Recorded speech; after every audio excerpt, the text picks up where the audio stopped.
저는 오늘 여러분과 함께 가정이란 제목으로 은혜를 나누고자 합니다. 우리가 어릴 때만 하더라도 이혼이란 말을 좀처럼 들어보지 못했습니다. 가끔 이혼한 사람들을 보면 무슨 중대한 죄를 범한 못난이 같이 보였었습니다. 그런데 오늘날에 와서는 가정을 파괴하는 것을 보통으로 알게 되고, 이혼한 사람들조차도 이혼한 사실에 대하여 그저 감기 정도 앓고 난 사람처럼 가볍게 생각하고 있습니다. 또 젊은이들 사이에도 이혼을 죄악시하지 않게 되고 있는 것입니다. 그러나 가정은 하나님께서 인간 사회 속에 세우신 가장 오래된 제도이며 인류 생존과 번영과 행복의 보금자리가 된 것입니다. 가정의 평화와 행복 없이 개인의 행복이나 마음의 평안이 있을 수가 없습니다. 그렇기 때문에 마귀는 또한 집요하게 가정을 파괴하려고 하는 것입니다. 성도들의 가정을 파괴하면 하나님의 교회에 상처를 입힐 수 있기 때문인 것입니다. 그렇기 때문에 우리는 그럴수록 가정을 지키기 위하여 총력을 기울이며 기도해야 될 것인 것입니다. 어떻게 하면 우리가 가장 원만하고 행복하며 하나님의 영광으로 넘치는 가정을 만들 수가 있을까요? 우리는 그 일에 대해서 여러분과 함께 생각해 보고자 합니다. 첫째로, 가정은 부부의 만남에서 이루어지기 시작하는 것입니다. 두 사람의 심리적으로도 다르고 육체적으로도 완전히 다른 인격이 한 집에서 서로 만나 한 지붕 밑에서 같은 식사를 하면서 살아간다는 것은 여간 힘든 일이 아닌 것입니다. 이것은 자연 발생적으로 좋아했고 행복한 삶이 이루어지지는 않습니다. 서로 대단한 노력의 결과로서 이 만남이 행복한 가정으로서 결론을 지을 수가 있는 것입니다. 그러므로 우리가 한 부부의 만남을 윤활하게 기름쳐 나가기 위해서는 우리 각자가 반드시 마음에 지켜야 될 수칙이 있는 것입니다. 그것은 서로 인격적인 자존심에 해를 끼치지 말아야 된다는 것입니다. 우리가 비록 남편과 아내로서 일평생을 같이 살자고 언약을 맺고서 가정을 이루었지만은 남편은 남편으로서 인격을 가지고 있고 아내는 아내로서 자기 인격의 자존심을 가지고 있는 것입니다. 인간에게 마지막 보루로서 가장 귀한 것이 자기 자존심인 것입니다. 그 누구를 불구하고 자존심에 상처를 끼치면 그 관계가 파괴되기 시작하는 것입니다. 부모와 자식의 사이가 그렇게 긴밀하다고 하더라도 부모 자식 사이라도 자존심에 상처를 가게 되면 금이 가기 시작하는 것입니다. 더구나 하물며 남남끼리 모인 부부관계에서 자존심을 짓밟고 상처를 입히면 그 부부관계는 깨어지고 마는 것입니다. 그러므로 우리는 어떻게 해야 할까요? 항상 부부관계는 서로 상호간에 자신을 가지고 인생을 살도록 격려하는 삶을 살아야 되는 것입니다. 대다수의 사람들은 열등의식의 아픈 곳을 갖고 있습니다. 교육을 받지 못한 열등의식, 신체가 혹은 병이 들어있으면 거기에 대한 열등의식, 미모에 대한 열등의식, 가정에 대한 열등의식, 사회적인 위치에 대한 열등의식이 없는 사람이 없습니다. 나는 최근에 기울어지게 결혼한 가정이 처참한 전경에 이런 것을 보았었습니다. 남편은 상당한 교육을 받고 외국 유학까지 했습니다. 부인은 우리 한국에서 소위 말하는 제2류 대학을 나왔었습니다. 그들이 서로 처음은 육정에 걸려서 결혼을 했지만은 가정생활에서 그 부인의 마음속에 기울어진 결혼을 했다는 열등의식의 그 심정을 좀먹어가기 시작한 것입니다. 이래서 어린아이를 하나 낳고 둘 낳고 셋 낳기까지 그 부인은 그 영혼 속에 열등의식으로 말미암아 끊임없이 고통을 당하다가 갑자기 결혼한 지 10년 만에 미쳐버리고 마는 것입니다. 완전히 정신이상에 걸렸습니다. 그러고 난 다음 남편에게 몹쓸게 괴롭게 굽니다. 당신은 그래 인류 대학을 나오고 외국까지 유학을 했다, 잘 났다, 그렇다고 해서 나를 무시해? 그렇다고 해서 나 같은 사람 데리고 사는 것을 불행하게 느끼지, 부끄럽게 느끼지. 그 남편이 제게 와서 눈물을 흘립니다. 나는 그렇게 한 적이 없습니다. 사랑하고 위로하고 나는 학위 같은 거 생각하지 않습니다. 그러나 왜 저렇게 되었을까요?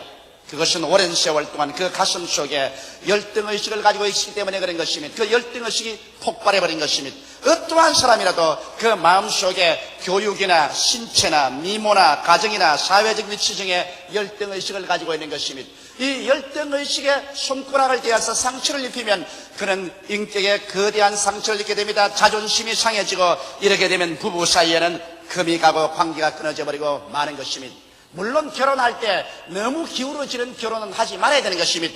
가정적으로나 교육적으로나 환경적으로 너무 기울어진 결혼을 해놓으면 반드시 그 뒤에 열등의식이 늘 꼬리를 물고 따라오게 되는 것입니다. 이러므로 여러분, 비록 그렇게 결혼했다고 할지라도 부부간에 서로 격려하고 자신을 갖게 해줘야지, 결단코 그 열등의식, 상처 입은 못난 처소에 손을 대어서는 안 됩니다. 사람들이 좋을 때는 그렇지 않지만 서로 이견이 충돌되고 싸움이 난지 하면 반드시 상대방의 약점을 드러내는 것입니다. 이것보다 어리석은 것이 없습니다. 상호간에 약점이 없는 사람이 없는데 그 약점을 들추어내면 인격적인 모독감을 느끼게 되고 자존심이 깨어지면 원수가 되어버리고 마는 것입니다.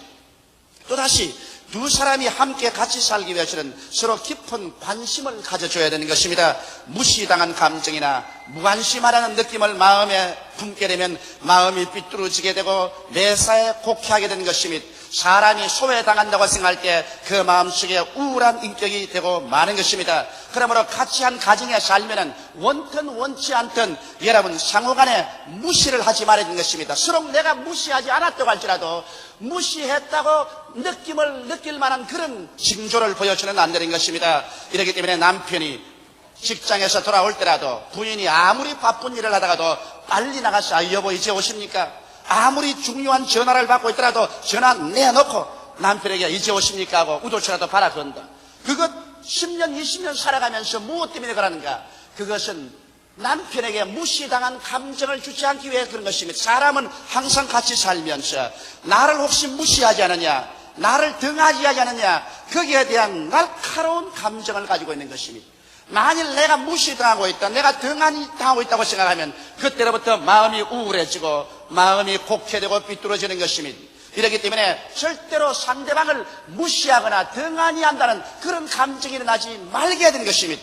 그러므로 아내도 언제나 남편에게 정성스럽게 그러한 무시당한 감정이나 등한이 되는 감정이 없도록 해야 되겠고, 남편도 아내에게 그러한 감정이 일어나지 않도록 세심한 주의를 하고서 서로 돌보아주면 소외된 우울한 인격이 되지 않고 마는 것입니다. 가정의 명랑한 기분이 사라지고 서로 서먹서먹해지고 우울하게 되는 것은 서로 무시하고 멸시했다는 감정이 생기게 될 때 이와 같은 상처가 오게 되는 것입니다. 또 한 가족이라는 것은 서로 상처 입었을 때 깊은 애정으로 감싸줘야 되는 것입니다. 인간은 사회생활에서 좌절될 때가 많습니다. 사람이 좌절되면 그때는 자학을 합니다. 나 같은 사람 살아갈 필요가 없다. 그래서 늦게도 자고 일찍 일어나기도 하고, 혹은 해가 돋을 대로 잘 때도 있고, 혹은 밥을 먹다가 안 먹다가 보통 안 믿는 사람들은 술 취하고, 그래서 심한 자학을 합니다. 부인들은 화장도 하지 않고 몸을 간수하지도 않습니다. 이와 같은 좌절감으로서 자학증에 빠졌을 때 그것을 그대로 내버려 두면 부부간의 관계는 깨어지고 마는 것입니다. 이럴 때 버림받은 감정을 가지고 방황할 때 그때야말로 깊은 애정과 위로가 필요한 것입니다. 무조건하고 감싸주고 사랑으로 붙들어주는 이것이 부부인 것입니다. 남이야 우리가 좌절당하고 버림받은 심정을 당했을 때 그 몸을 밟고 지나가 버리고 마는 것입니다. 그러나 한 부부로서 한 가정에 같이 산다는 의미가 어디에 있습니까?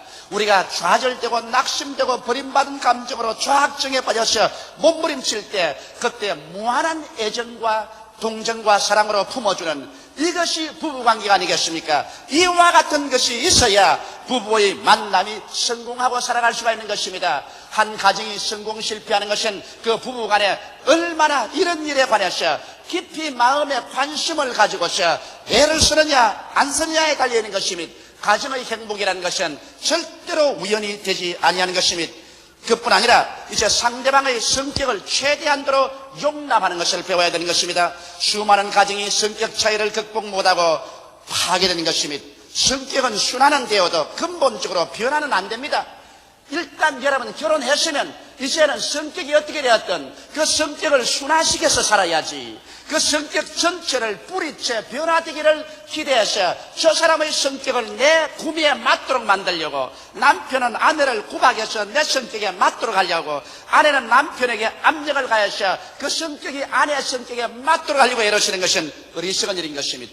왜냐하면 하나님께서 사람을 만들어 내실 때 벌써 사람에게 다양다종의 성격을 허락해 놓은 것입니다. 하나님이 만들어 놓으신 그 그릇을 사람 마음대로 변화시킬 수가 없는 것입니다. 더러워진 성격을 그리스도의 보혈로 씻고 성령으로 순화시킬 수 있지만은 성격의 근본 바탕은 변하지 않아요. 성격이 급한 사람, 성격이 느릿느릿한 사람, 꼼꼼한 사람, 대범한 사람, 이런 성격 자체는 절대로 변화시킬 수가 없는 것입니다. 이렇기 때문에 이와 같은 성격을 가진 사람들이 서로 모아서 조화 있게 살기 위해서는 이해하려고 최대의 노력을 해야 되는 것입니다. 왜 저 사람은 나와 같지 않나 그렇게 생각하지 말고, 저 사람은 저 사람으로서의 하나님이 저렇게 만들어 주셨으니 저렇게 살 수밖에 없다는 이해를 마음속에 넓혀야 하는 것입니다. 이해심이 없이 살면 언제나 충돌을 하고 마는 것입니다. 그러고 난 다음 동정을 해야 되는 것입니다. 서로 불쌍히 느끼는 마음, 인생을 같이 살면서 서로 불쌍히 느끼지 않고는 인생을 유난하게 살아갈 수가 없는 것입니다.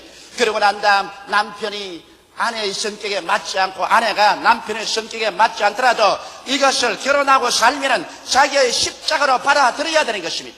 이것이 내 십자가다.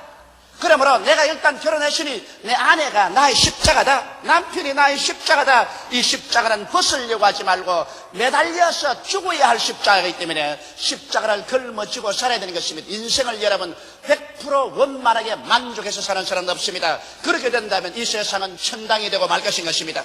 우리가 천국 가기를 원하는 것은 이 세상이 100% 원만하지 않기 때문에 천국 가기를 원하는 것입니다. 인생에는 언제나 아쉬움이 있습니다. 학교 공부에도 아쉬움이 있고, 부모님에게도 아쉬움이 있고, 자식에 대한 아쉬움도 있고, 말할 필요 없이 남남끼리 모인 부부 간에는 언제나 서로 아쉬움이 있습니다. 좀 더 사랑해 주지 않느냐, 좀 더 관심을 가져주지 않느냐, 좀 더 돌봐 주지 않느냐, 좀 더 잘나고 유능했으면 좋겠다. 이런 아쉬움은 일생을 살아가면서 언제나 있는 것입니다. 아쉬움이 없으면 곧 죽을 줄 아십시오.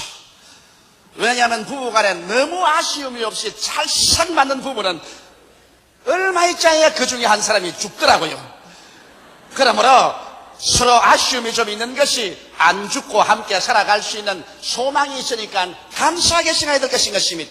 이래서 여러분 우리 부부간에 같이 살면은 감사하는 삶을 마음속에 늘 가져야 돼요. 못난 것은 눈을 지그시 감아버리고 잘난 것을 보고서 감사를 해야 돼요. 우리 가정에 대해서도 가정에 못난 것 제껴놓고 하나님이 축복해 주신 것을 헤아려 보면서 감사를 해야 돼요. 자식들 간에도 감사하고 남편을 인해서 아내를 위해서도 감사해야 돼요. 못난 것을 이리저리 들치워놓으면 어느 누구든지 불행해지지 아니할 사람은 없는 것입니다. 그러나 잘난 것 그리고 감사할 일을 생각해서 언제나 감사하고 살면 아쉬움이 있는 가운데도 서로 이해하고 동정하며 살아갈 수가 있는 것입니다.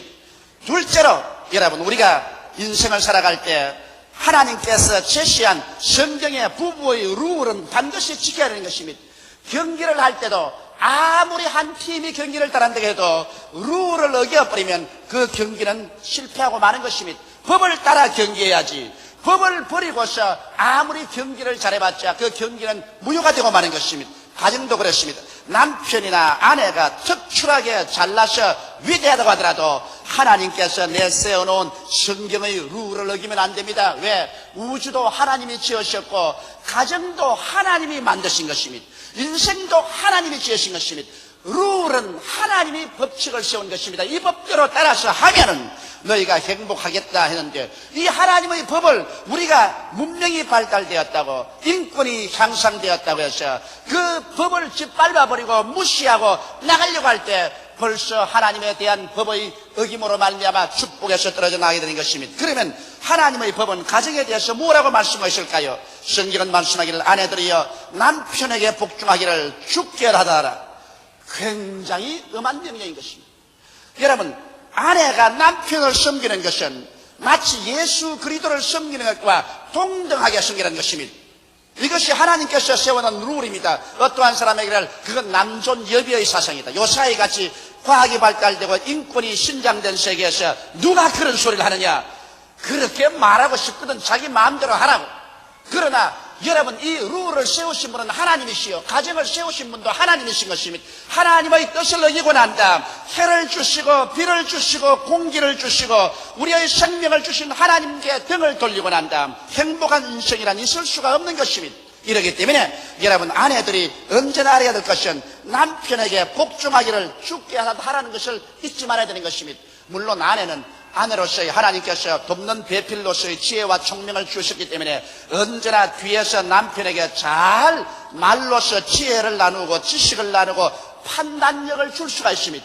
그렇게 해서 일단 남편을 뒤에서 도와줘서 남편이 결정하고 난 다음에는 부인이 절대로 복종할 것입니다. 마치 주님 말씀을 듣고 난 다음 복종하듯이 남편에게 복종해야 되는 것입니다.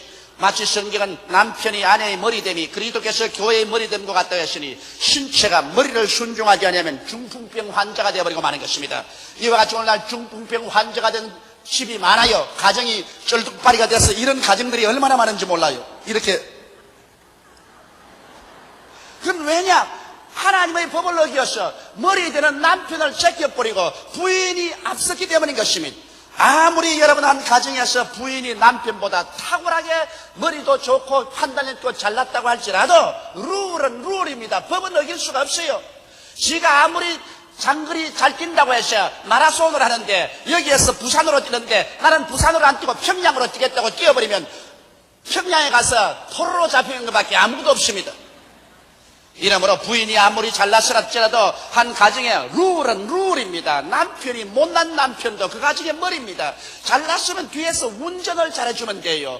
머리가 잘 움직이도록 손발이 도와서 머리를 잘 움직이도록 도와주고 난 다음에 그 머리 받들어서 살아야지. 머리 나쁘다고 해서 잘라버리면 몸통도 같이 죽어버리고 마는 것입니다. 그러므로 못난 머리는 수족이 합쳐서 잘 받들어주고 잘난 머리는 뭐 수족이 안 받들어줘도 수족을 명령해서 잘 이끌어갈 테니 좋고 여하간 남편이 한 가정의 머리 된 것은 여러분 육체의 머리가 몸 전체를 지배하는 것과 같기 때문에 그것을 잊지 말아야 되는 것입니다. 이 룰을 어기고 나면 가정에 불행합니다. 나는 수많은 불행한 가정을 보았습니다. 부인이 주장이 되는 가정을 보니까 남편이 좌절감에 빠져서 술 먹고 방탕하고 자식들은 순종하지 않고 가정이 콩가루 집안이 되는 것 보았었습니다. 아버지가 가정의 머리로서 룰에 서게 되면 또 아내가 그 남편의 머리를 받들면 자녀들도 순종하고 가정이 질서가 서고 편안하게 되는 것입니다. 그 다음 성경은 또 말하기를 남편들에게는 아내 사랑하기를 그리스도께서 교회를 사랑하시고 자신을 주심같이 하라고 했으므로 거대한 헌신적인 사랑을 하나님께서 요구하고 있는 것입니다. 예수 그리스도는 죄가 많고 불의하고 추악하고 버림을 받아야 마땅한 교회를 위해서 자신이 그 책임질 짊어지고 십자가에 못 박여 피 흘려 죽음으로 그 피로서 교회를 정하게 하신 것과 같이 이런 헌신적인 사랑을 하는 것입니다. 그렇기 때문에 사람이 자기 몸을 미워하지 아니하고 양육하고 보호하는 것처럼 오늘날 남편들은 헌신적인 사랑으로 그 아내의 약점과 결점을 모두 다 자기 것으로 알고 받아들이는 것입니다. 왜 너는 이런 결점이 있노? 너는 왜 저렇게 나쁜 하지 말고 그 결점과 약점은 이제 내가 책임질 수밖에 없습니다. 내가 머리니까 몸에 상처 입으면 머리가 가서 전부 치료해 줘야 되는 것입니다. 이러므로 부인의 못난 것을 나의 책임으로 걸머쥐고 난 다음에는 미워하지 말고 사랑해야 되는 것입니다. 여러분 미워하면 나도 불행하고 상대방도 불행해지는 것입니다. 이러므로 일단 결혼하고 난 다음에 사랑해야 돼요. 여러분 결혼하기 전에 눈을 크게 뜨고 좋은 사람을 찾아서 결혼을 하고 결혼하고 난 다음에는 눈을 지그시 감고 살아야 되는 것입니다. 그때부터는 눈을 크게 뜨면 안 돼요. 그때는 지그시 감고 결점이 보이지 않도록 하고서 여러분이 살아야만 되는 것입니다. 이러므로 좋은 점만 자꾸 찾고 미운 점을 찾지 말아야 되고 그러고 난 다음 아내를 양육해야 됩니다. 있는 힘을 다해서 돈벌이 해와서 잘 먹이고 잘 입히고 잘 살려야죠. 자기 아내로 데려와서 그 위에 머리 노릇 하려면은 머리는 그 몸을 잘 먹이고 잘 입히고 잘 살려야 되는 것입니다. 그건 있는 힘을 다해서 그렇다고 해서 화찬란하게 사치를 시키라는 것이 아닙니다. 그러나 남편은 있는 힘을 다해서 해야지 자기 아내도 돌보지 못하면서 나가서 술이나 먹고 방탕하고 자기 스스로 사치하고 음란하고 이런 남편들이 많습니다. 이것은 머리 중에도 암이 걸린 머리인 것입니다. 이러므로 그 처자를 잘 양육하고 또 보호해야 되는 것입니다. 외부의 압박에서 위험에서 여러 가지 고난에서 보호하고 영광스러운 아내로 만들어주라는 것입니다. 동기간 앞에서나 사회 앞에서 자랑스럽게 영광스러운 아내로 만들어주라. 멸시하고 구박하고 천대해가지고서 다른 사람 보기에도 아주 비참할 정도로 그런 아내로 만드는 사람이 얼마나 많습니까? 그렇기 때문에 가정의 풍파가 끝이지 않는다. 그러므로 영광스럽게 만들어 놓으면 여러분 영광이 임하면 하나가 되는 것입니다. 아내가 정말 영광스러움을 느끼고 그 마음속에 영광을 얻게 되면 그 남편과 하나가 되고 같이 한 팀이 돼서 인생을 살아갈 수가 있는 것입니다. 그것뿐 아니라 또 하나님이 제시한 룰은 부모와 자녀 관계에 대한 기록이 있습니다. 에베소서 6장 1절로 4절에 보면 자녀들아 너희 부모를 주 안에서 순종하라. 이것이 옳으니라. 내 아버지와 어머니를 공경하라. 이것이 약속 있는 첫째 계명이니 이는 내가 잘 되고 땅에서 장수하리라. 또 아비들아 너희 자녀를 노엽게 하지 말고 오직 주의 교양과 훈계로 양육하라. 우리 가정에 있는 자녀들은 부모에게 순종하는 것이 그 의무인 것입니다. 그가 아버지 어머니 설하에 있을 동안 순종해야 돼요. 난 우리 애들 보고 그런 말을 합니다. 내가 가끔 말하는 거 반발합니다. 그럼 내가 말합니다. 너희가 아버지가 벌어주는 돈으로 밥 먹고 옷 입고 교육을 받고 아버지 집에 사는 동안 순종할 의무가 있다. 너희들이 나중에 다 시집 장가 나가서 독립가정을 가지면 그때는 이제 네가 아버지니까 그때는 내 명령 순종할 필요가 없지만은 이 가정에서는 내가 누리다. 내가 가정이다. 여기 있는 동안에 내 명령에 순종하라. 제가 그런 말을 늘 합니다. 어린 아이들은 부모에게 순종하고 부모를 공경할 의무가 있는 것입니다. 오늘날 사회가 이런 것을 가르쳐주지 않았기 때문에 보면 일본에서 내가 보니까 텔레비로가 말미암아 아들은 이것 보려고 하는데 아버지는 저것 보려고 한다. 그러니까 아들이 야구방망이로 아버지 머리를 때려서 죽여버렸습니다. 텔레비 앞에서. 세상에 텔레비 프로그램 수로 보려고 해서 아들이 야구방망이로 아버지를 쳐 죽여버리고 학교 선생들을 학생들이 때려가지고서 팔이 부러지고 다리가 부러지고 그래가 선생이 무슨 애들을 가르치는 것이니 이러한 젊은이의 폭행이 우리 한국 사회에도 오늘날 점점 흥해져 가고 있는 이유는 이와 같은 성경적인 교훈이 가정에 잘 되어있지 못하기 때문인 것입니다. 그저 한탕으로 돈 잘 벌이라. 일확천금을 하라. 돈이나 많이 벌면 이것이 성공이다. 이래서 물질 만능주의, 황금 만능주의, 쾌락 만능주의의 교육이 가정을 파괴하고 사회를 혼란케 하는 것입니다. 이렇기 때문에 우리는 오늘 하나님 말씀으로 자녀들에게 교양과 훈계를 해야 되는 것입니다. 한 방울 두 방울 떨어지는 물이 돌을 파헤치듯이 부모가 계속해주는 그 교훈이 자녀의 일생을 변화시킬 수가 있는 것입니다. 셋째로 여러분 행복한 가정을 가지기 위해서는 항상 새로워져야 하는 것입니다. 상호간의 매력이 사라지지 않도록 해야 되는 것입니다. 여러분 중에 여러분 시들어진 꽃을 좋아하는 사람이 있으면 한번 손들어 봐주시기 바랍니다. 모두 다 활짝 피고 싱싱한 꽃을 좋아하지 시들어져서 청 늘어지는 꽃을 좋다고 하면 그 사람은 심리적으로 병이 들은 사람인 것입니다. 그렇다면 여러분 우리의 가정과 결혼 생활이 항상 싱싱하고 새로워야지 가정이 시들어져 버리면 그때로부터 남편이나 아내가 가정생활에 취미를 잃어버리고 마는 것입니다.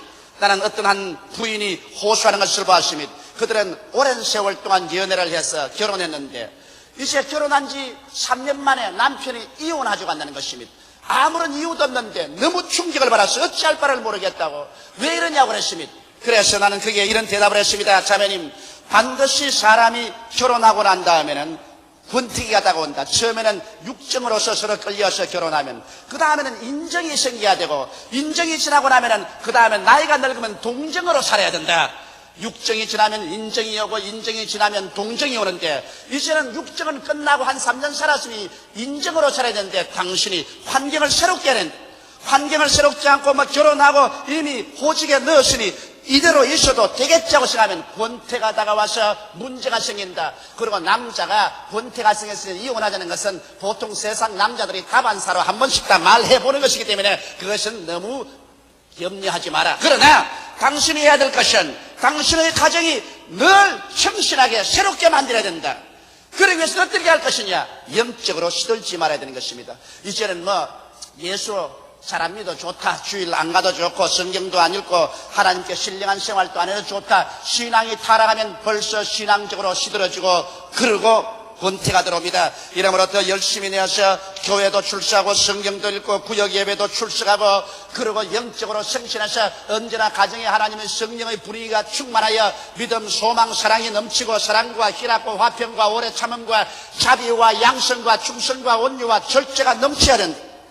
또 정신적으로 늘 발전해야 된다. 늘 마음속에 새로운 책을 읽고 새로운 교육도 받고 세미나에도 가고 그래서 이 세상의 발전과 함께 정신적으로 늘 보조를 같이 함으로 말미암아 남편과 아내와의 대화 속에 늘 새로움이 넘쳐야 된다. 이런 새로움이 있어야 매력을 상실하지 않은. 그러고 난 다음 환경적으로 육체적으로도 그렇습니다. 비록 늙어가지만은 늙어갈수록 그 머리도 잘 만지고 화장도 더 깨끗이 하고 옷도 더 찬란하고 색깔 있는 것을 입어라. 이래서 육체적으로도 서로 늘 매력을 느끼고 생신하도록 그렇게 해야만 한다는 것입니다. 나는 이런 이야기를 들어본 적이 있습니다. 남편이 오랫동안 자꾸 집에서 저녁 일찍 들어오지 아니하고 친구들하고 이리저리 늘 늦게 있다가 밤늦게 들어온다는 것입니다. 그래서 부인이 어떻게 하면 환경을 새롭게 할까 싶어다가 그 집에 벽난로를 만들었답니다. 그 집에 배치가를 만들어서 벽난로를 만들어서 이래서 장작을 깨와가지고서 장작을 차곡차곡 쌓아놓고 벽난로에 불을 지펴놓고 난 다음에 그 앞에 의자들을 두고 커피를 끓여놓고 로맨틱하게 만들어 놓으니까 그때로 그 남편이 저녁에 일찍이 들어와서 그 벽난로 앞에서 그 장작을 떼어놓고 난 다음에 팔짱을 끼고 앉아서 책 읽고 이야기하는 게 재미가 있어가지고서 뭐 회사만 끝마치면 집으로 들어온. 그것은 그 부인이 그 집에 새롭게 하는 하나의 아이디어를 개발한 것입니다. 사람들은 낡은 것보다는 새 것을 좋아하는 것입니다. 이렇기 때문에 언제나 새로워져야 하는 것입니다. 영적으로 새로워져야 되고 정신적으로 새로워져야 되고 육체와 환경적으로 새로워져야 하는 것입니다. 이것은 부부간에 함께 애를 쓰고 힘을 써서 새롭게 하지 않고 그대로 먼지 먹고 때묻은 대로 내버려 놓으면 권태에 빠지고 사람들은 서로 새로운 것을 찾아서 방황하게 되므로 가정이 파괴되게 되는 것입니다. 행복한 가정이란 어느 한 사람의 노력만으로는 되지 않습니다. 그렇다고 해서 자연히 행복이 굴러 들어오지는 않습니다. 행복한 가정은 부부 상호간에 이와 같이 꾸준한 노력의 결실로서 아름다운 열매를 수확하게 되는 것입니다. 이러므로 여러분은 그리스도 안에서 하나님의 은총 속에 한 사람도 불행한 가정을 만들지 않게 되기를 주님의 이름으로 축원합니다. 다 같이 고개 숙여 기도드리겠습니다. 살아계시고 거룩하신 아버지 하나님, 우리는 다 불완전한 사람들이 모여서 함께 삽니다. 불완전한 남자, 불완전한 여자들이 모여서 세운 가정은 불완전한 가정인 것입니다. 이 불완전한 가정을 완전케 해주실 수 있는 분은 예수 그리스도밖에 없는 것을 알게 하여 주시옵소서.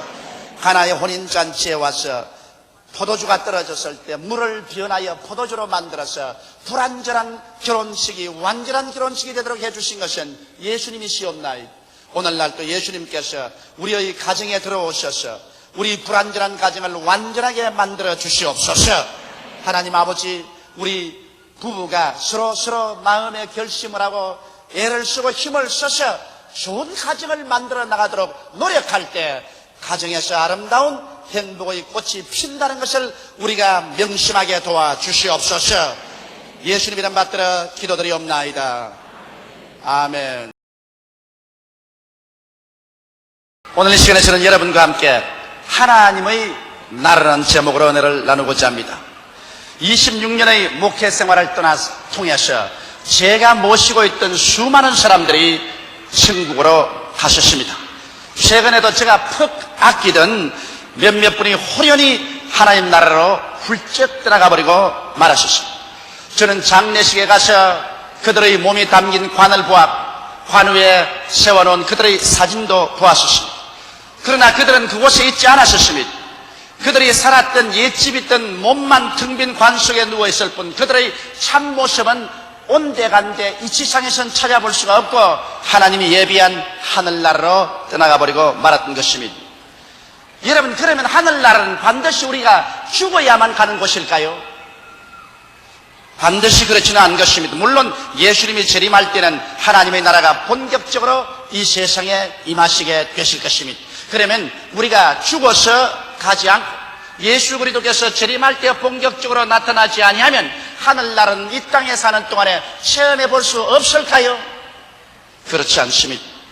오늘 이 땅에 사는 동안에 우리가 하늘나라를 체험해 볼 수가 있습니다. 오늘 읽은 성경 말씀 가운데 보면 하늘나라는 먹고 마시는 데 있는 것이 아니요 성령 안에서 의와 평강과 희락이라고 말하는 것입니다. 비록 눈에 보이지는 않지만 그래도 우리가 성령 안에서 체험하는 하나님의 나라는 너무나 확실하고 귀한 것입니다. 그러므로 오늘 이 자리에서 이 시간에 우리가 체험하는 하늘나라에 관해서 여러분께 말씀해드리고자 하는 것입니다. 첫째로 하나님의 나라는 성령 안에서 체험하는 의로움이라고 말한 것입니다.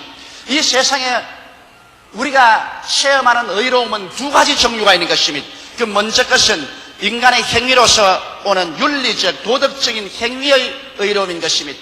세상에 사는 동안 우리는 이 행위의 의로움을 가지라고 많이 요청을 하고 있는 것입니다.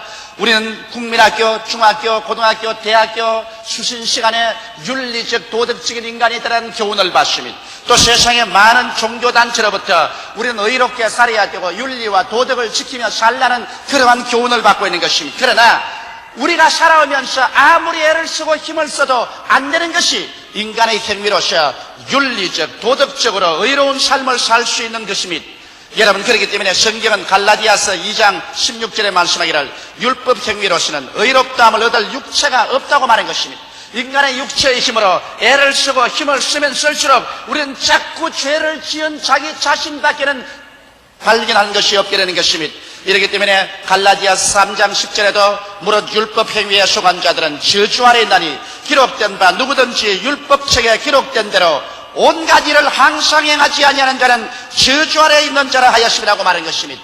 이 사실을 보게 될지라도 여러분께서 9번 잘하다가도 10번째 잘못하면 벌써 죄를 범하게 되고 불법자가 되고 마는 것입니다. 이렇기 때문에 인간의 힘으로 아무리 애를 써도 의로운 삶으로 들어갈 수가 없습니다. 성경은 인간 행위에 대한 하나님의 심판을 밝히 보여주고 있는 것입니다. 로마서 3장 11절로 18절에 보면 이렇게 인간의 행위를 정지하고 계십니다.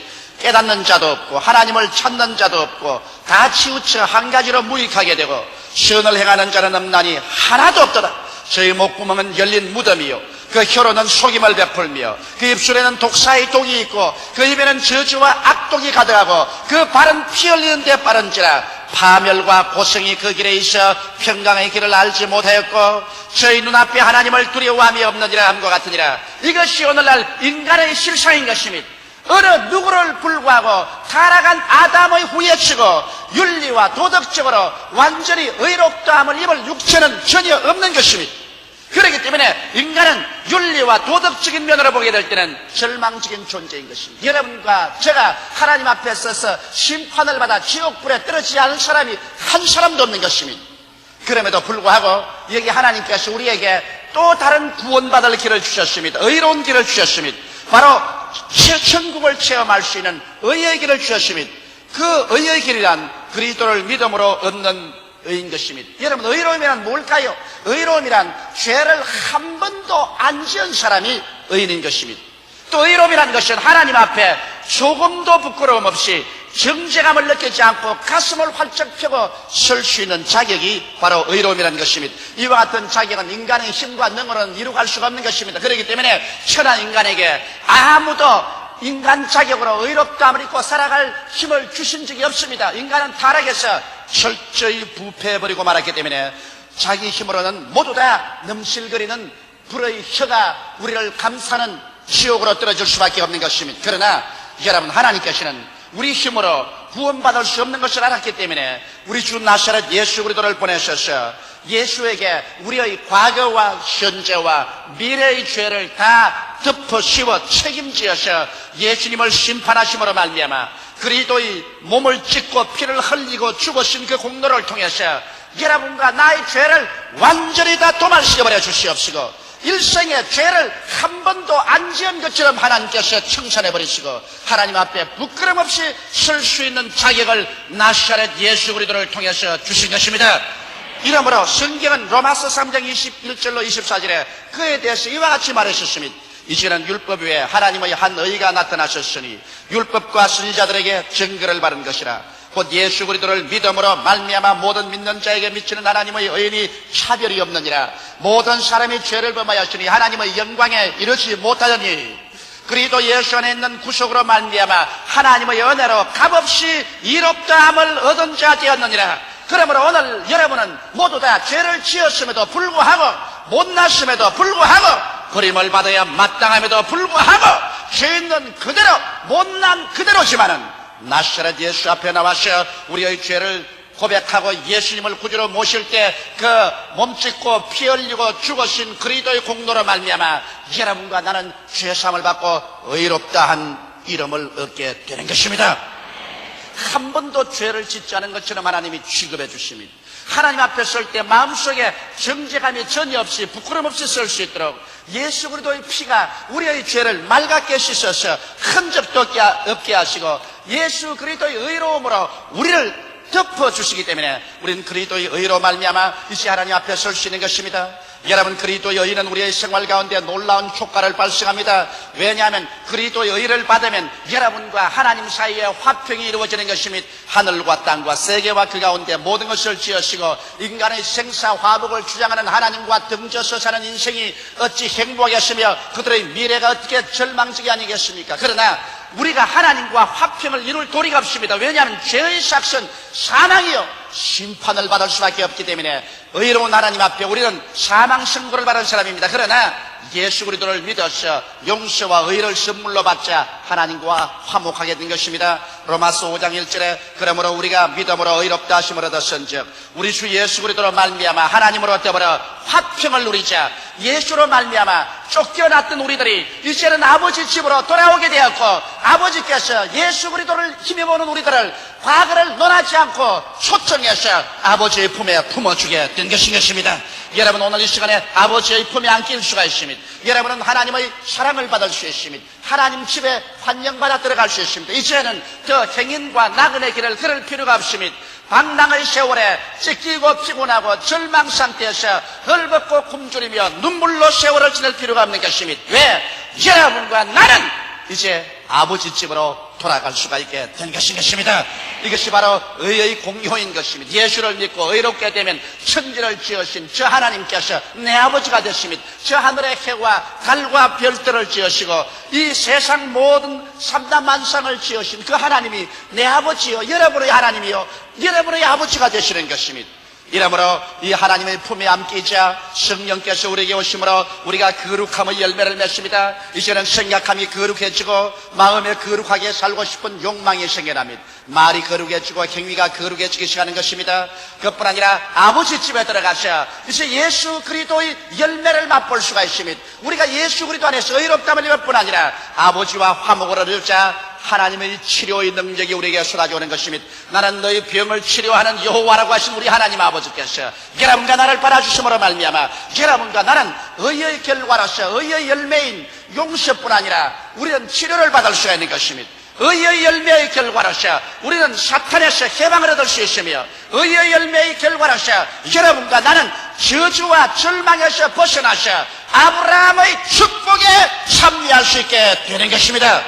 바로 이것이 의의 열매인 것입니다. 우리가 하나님과 화목하자 하나님 품 안에서 하나님의 집에 들어가서 아브라함의 축복을 누릴 수 있게 되는 것이요 여러분과 나는 장차 부활할 것이요 새하늘과 새 땅과 새 예루살렘을 상속으로 받는 것도 모두 다 의의 열매인 것입니다. 그러므로 우리의 신앙생활 가운데 가장 위대한 체험은 예수를 믿고 이 지상에서 성령의 능력으로 의를 체험하는 것입니다. 그 보혈로 말미암아 죄수심을 받고 그리스도의 의를 선물로 받아서 하나님 앞에 부끄럼 없이 쓸 수 있는 자격을 얻어 하나님을 아버지라 부르고 하나님과 우리 사이에 화목됨으로 말미암아 거룩하게 살 수 있는 성령의 힘이 솟아나고 하나님과 화목됨으로 말미암아 죄 용서함과 치료와 축복과 영원한 생명이 우리 속에 넘쳐나게 되는 것입니다. 이것이 의의 열매인 것입니다. 그리스도를 믿어 의롭다함을 얻은 여러분, 주저하지 말고 두려워하지 말고 가슴을 펴고 담대한 믿음으로 주님의 품 안에 들어오게 되시기를 예수 이름으로 축원합니다. 담대하게 예수 이름으로 아버지 앞에 나가십시오. 하나님께서 여러분을 받아주십니다. 둘째로 지상에 살면서 우리가 성령 안에서 누리는 천국은 평강인 것입니다. 이 세상에는 두 가지 평안이 있는 것입니다. 그 먼저가 인위적인 평안인 것입니다. 환경이 좋으면 평안할 것이다. 좋은 집이 있고 좋은 직장이 있고 호의호식하고 만사가 편하면 우리가 마음속에 평강이 있겠다고 말한 것입니다. 물론 그런 곳에 평강이 없는 것은 아니지만 인위적인 평강은 쉬 무너지고 맙니다. 돈이 없어지면 그 평안은 무너집니다. 좋은 집이 팔려버리면 그 평강이 무너집니다. 그리고 청춘이 사라지면 평강도 무너집니다. 세상에 인간이 얻는 평안이란 잠시 있다 사라지는 안개와 같아서 이지할 것이 되지 못하는 것입니다. 그러나 우리가 그리스도 안에 들어오면 이 세상에서 누리는 것은 성령으로 말미암아 우리의 마음속에 다가오는 평안인 것입니다. 하나님의 성령이 여러분과 내 가슴 속에 예수 그리스도로 말미암아 부어주는 평안이기 때문에 이것은 눈에는 아무 전이 안 보이고 귀에는 아무 소리 안 들리고 소리는 잡히는 것 없고 내 앞길이 어둡고 처절한 절망 상태에도 평화가 가슴 속에 넘쳐나는 것입니다. 울면서도 마음에 평안합니다. 이 마음속에 세상의 폭풍이 지나가면서도 이 가슴 속에는 넘치는 평화가 가득 차게 되는 것입니다. 이것이 바로 우리 주 예수 그리스도 평강의 왕을 모실 때 성령으로 말미암아 우리 가슴 속에 다가오는 평안인 것입니다. 그런데 많은 성도들이 제게 이런 말을 합니다. 목사님, 난 예수를 믿고 평안을 체험했지만은 그러나 염려와 근심이 다가오면 곧장 그 큰 염려와 근심으로 평강이 박살이 납니다. 나는 이런 택시 운전사 이야기를 들어본 적이 있습니다. 그 택시 운전사가 하루는 손님을 시골길 먼 곳까지 모셔드리고 난 다음 빈 택시를 타고 오는데 할머니 한 분이 무거운 짐을 머리에 지고 아주 수고하면서 더운 날에 길을 걸어가고 있었습니다. 자기의 늙은 노모가 생각이 났어요. 그 할머니 옆에 택시를 덜컥대었습니다. 할머니, 타십시오. 아이, 멀리요? 돈이 없는데요. 아니, 나는 기왕 가는 길이니 돈 없어도 좋습니다. 공짜로 타십시오. 예? 진짜요? 그러면요, 공짜로 타야지요. 그래서 문을 열어줬습니다. 그 무거운 짐을 가지고서 할머니가 택시 뒷자리에 탔습니다. 어머니를 태워주는 그런 기분으로 아주 기분이 좋아서 택시를 잘 운전하고 오는데 그 앞 백미러를 통해서 보니까 그 할머니가 좌석에 앉아가지고서 그 짐을 머리에 다 이고 앉아가 땀을 뻘뻘 흘리고 있거든요. 그래, 택시 운전사가 그랬습니다. 할머니, 기왕 택시를 탔으면 짐을 옆에 내려놓아야지 그걸 왜 이고 있습니까? 그러니까 아이고, 택시 태워준 것도 고마운데 짐조차 내려놓으면 그 사람이 체면이 있을 수가 있습니까? 그러므로 짐은 내가 그냥 이고 있을게요. 괜찮아요. 아이고, 할머니, 짐을 이고 있으나 내려놔. 택시가 무겁기는 한 가지입니다. 그래도 천만에요. 나를 택시에서 태워주는 것도 고마운데 짐조차 내려놓으면 어떻게 합니까? 끝까지 고집을 부르고 짐을 내려놓지 않다는 것입니다. 여러분, 그 짐 짊어지고 있다고 해서 택시가 가벼워지나요? 오늘 예수 그리스도를 믿고 십자가를 통하여 구원받은 여러분, 하나님께서 여러분 구원할 때 영혼만 구원한 줄 압니까? 수고하고 무거운 짐진 자들아, 다 내게로 오라. 내가 너를 쉬게 하겠다고 말씀하신 것입니다. 내 짐을 여호와께 맡겨버리라. 그래야면 제가 너를 돌보시라고 했는데, 여러분 영혼만 구원한 것이 아니라 여러분의 일생을 하나님께서 책임져 주시는 것입니다. 그러므로 일단 예수 그리스도의 십자가 택시를 탔으면 짐도 내려놓으라고요. 그 짐 짊어지고 타나 그 짐 내려놓고 타나 십자가의 공로는 역시 한 가지인 것입니다. 이러므로 여러분이 매일매일 염려와 근심을 기도함으로 예수 그리스도 앞에 내어 맡기고 나가면 주께서 여러분을 돌보아 주시는 것입니다. 그러므로 마음속에 평화를 누릴 수가 있는 것입니다. 성령께서 점령하여 주시는 평안은 여러분과 내가 끊임없이 기도를 통하여 유지할 수 있는 것입니다. 많은 사람들이 그리스도를 믿고 잠시 동안 평안을 체험했으나 그 다음 그 평안을 잃어버리고 만다고 하는데, 그것은 왜냐하면 하나님과의 깊은 교제 관계에 있지 않기 때문에 그런 것입니다. 여러분께서 그리스도 안에, 그리스도가 여러분 앞에 위해서는 여러분이 항상 기도해야 되는 것입니다. 저는 아침에 일어나서 평균 2시간을 기도를 합니다. 저는 아침에 일어나서 2시간 기도를 하지 않으면 내 마음속에 그 깊은 평안을 체험할 수 없습니다. 저는 정말 즐거운 시간이 아침 4시 반에 일어나서 2시간 주님께 기도하는 것입니다.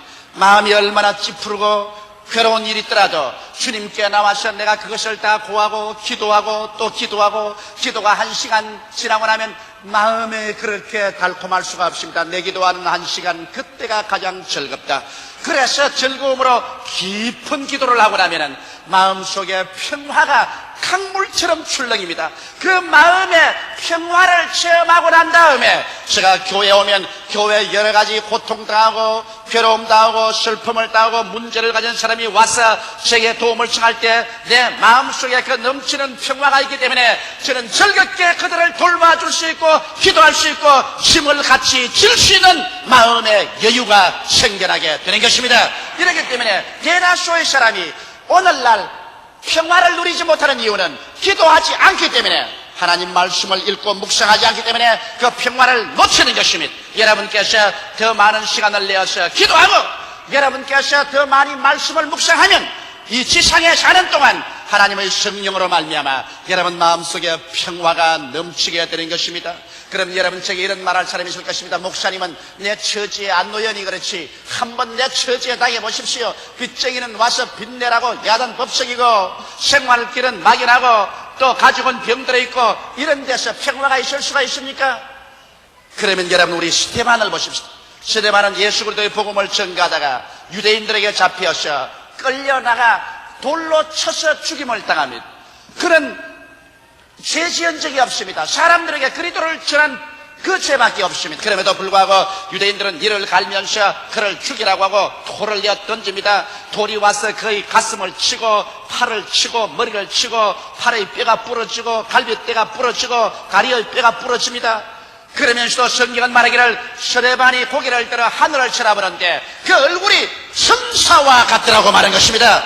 그 말로 정의할 수 없는 극한 상황에서도 스데반의 가슴 속에 평화가 넘쳤습니다. 왜냐? 스데반의 간증을 보십시오. 그가 말하기를 내가 보니 하늘문이 열리고 인자 예수 그리스도가 아버지 보좌 우편에 서 있는 것을 보는도다. 그 마음속에 그리스도와의 교통이 얼마나 있어서 그 무서운 시련 가운데도 하늘문이 열려있고 아버지 하나님과 예수께서 그 우편에 서는 것을 보았기 때문에 돌무더기 속에 들어가도 아픈 것을 알지 못하셨습니다. 그렇기 때문에 그는 원수라도 원한을 갖지 않고 아버지여 저들의 죄를 저들에게 돌리지 마옵소서라고 기도하고 그 영혼이 떠나갔던 것입니다. 이와 같이 여러분께서 기도로서 언제나 하나님 보좌와 창문이 열려있고 아버지와 그 아들 예수와 교제하고 있으면 여러분 가슴 속에 돈이나 세상의 지위나 명예를 얻을 수 없는 그 한없는 평화가 이 뱃속에서 넘쳐나게 되는 것입니다. 이러한 평화가 있어야 여러분이 이 세상을 살면서 승리로 살아갈 수가 있는 것입니다. 셋째로 여러분 이 세상에 살면서 우리가 체험할 수 있는 천국은 바로 희락, 기쁨인 것입니다. 기쁨은 삶의 원동력이 됩니다. 이 세상의 모든 면에서 애쓰고 힘쓰며 성취하는 이유가 기쁨을 얻기 위한 것입니다. 세상에서 가장 귀한 것이 기쁨입니다. 나는 오늘날 하나님 앞에 늘 기쁨을 달라고 기도합니다. 여러분 성경에는 성령이 임하시면 너에게 권능을 얻고 예루살렘과 온 유대와 사마리아와 땅까지 이르러 내 증인이 되라고 하셨죠. 저는 성령께서 임하시면 성령이 제 마음속에 기쁨을 주십니다. 그 마음속에 형언할 수 없는 기쁨, 뱃속에서부터 상쾌하게 솟아나는 기쁨, 이 기쁨이 내 전 존재를 휘어잡으면 그때는 이 세상 어떠한 피곤한 일도 피곤하지 않습니다.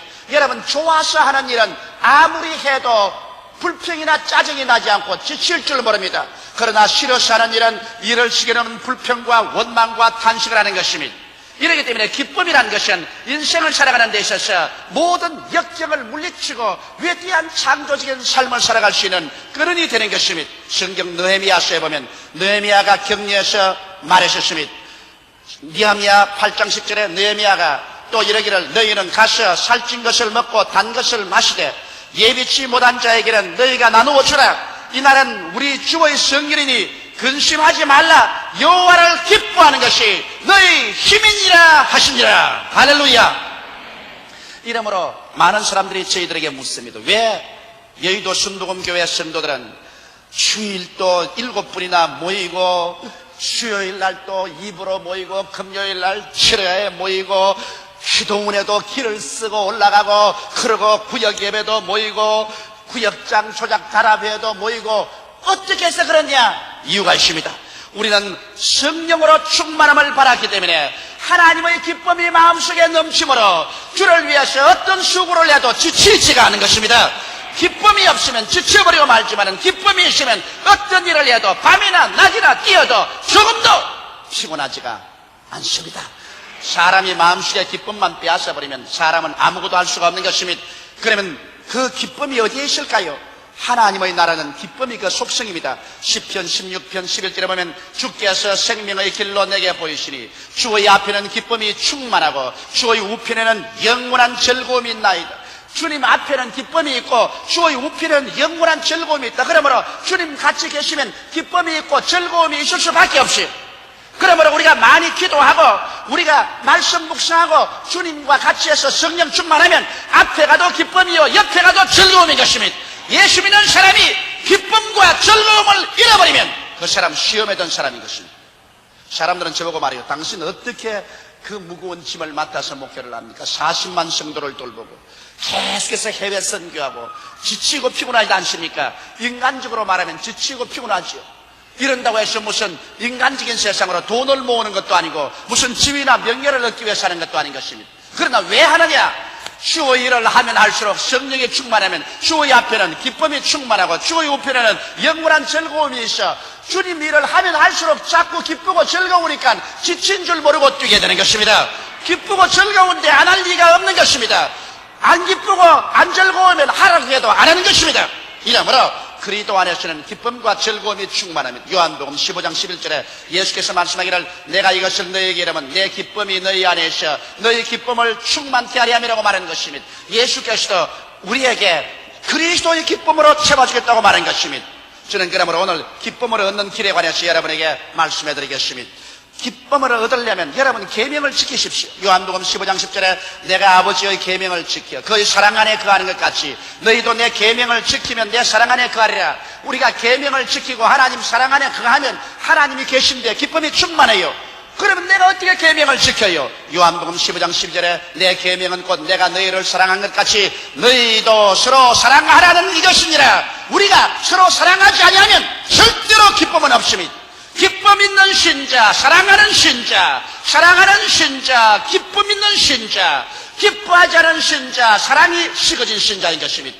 이 세상에 미워하는 사람 속에 기쁨이 다가올 택이 없는 것입니다. 그러나 사랑할 때 기쁨이 다가오는 것입니다. 이러므로 여러분 그리스도의 계명은 너희가 서로 사랑하라. 그러면 내 기쁨이 너희 속에 충만하게 되었으니 미워하고 슬퍼 살겠습니까? 사랑하고 용서해주고 기쁨으로 살겠는 것입니까? 여러분은 모두 다 사랑하고 그리스도의 계명을 이름으로 기쁨으로 살게 되시기를 주의 이름으로 축원합니다.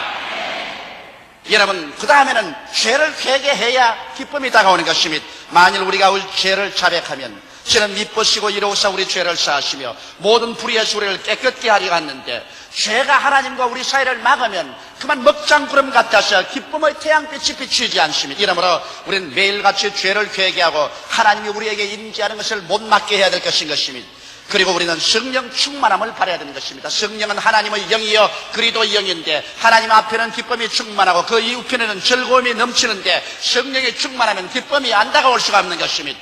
그러고 난 다음 항상 우리는 계속해서 하나님을 찬양하면서 살아야 됩니다. 원망 불평하지 말고 하나님을 찬양하며 살면서 하나님의 복음을 열심으로 때를 얻든지 못든지 증거할 때 우리의 마음속에 기쁨이 넘치게 되는 것입니다. 이 기쁨은 돈이나 지위나 명예나 권세나 세상으로 오는 것이 아니라 하나님께서 우리 속에 오므로 말미암아 다가오는 기쁨인 것입니다. 하나님 앞에 충만한 기쁨, 하나님의 우편에 있는 넘치는 즐거움, 이 기쁨과 즐거움이 있으면 온 세상 다 날 버려도 두렵지 않은 것입니다. 세상이 다 원수로 들어서도 겁나지 않습니다. 마음의 기쁨이 넘치면 어떠한 일도 담대하게 성취하고 살아갈 수가 있는 것입니다. 하나님의 나라는 미래적 사건이지만 그럼에도 불구하고 성령님을 통하여 현재 우리 가운데 임재하여 계십니다.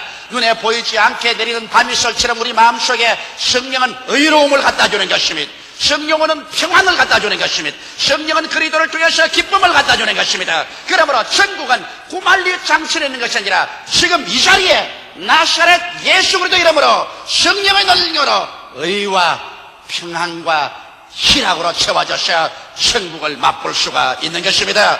의가 있는 곳에 바로 천국이 있습니다. 평안이 있는 곳에 천국이 있습니다. 기쁨이 있는 곳에 천국이 있는 것입니다. 여러분과 나는 매일같이 예수 안에서 성령의 능력으로 의와 평강과 희락을 체험함으로 천국을 가지고 선당 생활을 하다가 영원무궁 신천신지 천국으로 들어가게 되는 것입니다. 오늘 여러분 가슴 속에 의로움이 있습니까? 여러분의 생활 속에 평화가 있습니까? 여러분의 마음 속에 넘쳐 흐르는 기쁨이 있습니까? 이것을 예수 이름으로 구하십시오. 그리스도의 깨어진 몸과 흘리신 피에 참여할 때 여러분과 나는 바로 우리 죄를 자백하고 그리스도 앞에서 성령의 충만함을 받아들이고 하나님께 감사함으로 오늘 이 기쁨을 얻으십시다. 그리스도의 깨어진 몸과 흘리신 피는 기쁨의 양식이요 기쁨의 식료입니다.